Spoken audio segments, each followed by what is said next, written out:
Gəlin, dim test topusundan çevrə üzrə bərabər sürətlə hərəkət mövzusuna aid belə bir maraqlı bir suala baxaq. Deməli, bizdə deyir ki, çevrə üzrə bərabər sürətlə hərəkətdə çevrənin radiusu hansı ifadə ilə təyin edilir? Görürük ki, V xətti sürət, omega isə bucaq sürətidir.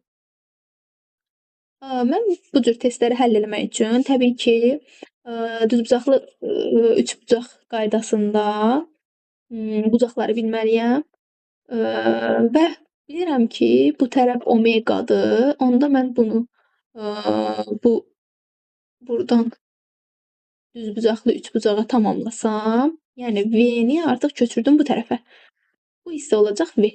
Yəni paralel sürüşdürdüm deyək də. O zaman burada nə alıram mən? V bölünsün omega ifadəsini bucaqla ifadə eləsəm nəyə bərabər olar? Tangens alfaya. Bunu hardan aldım? Düzbucaqlı üçbucaqda, bəli, tangens alfanın tərifinə görə deyirik ki, tangens alfa nəyə bərabərdir?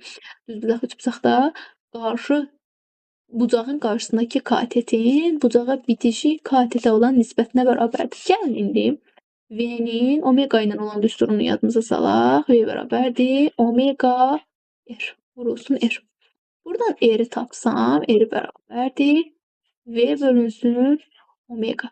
Elə mənim aldığım V bölünsün omegaya bərabərdir. Bax bu tərəf. Deməli, V bölünsün omega onda nəyə bərabərdir?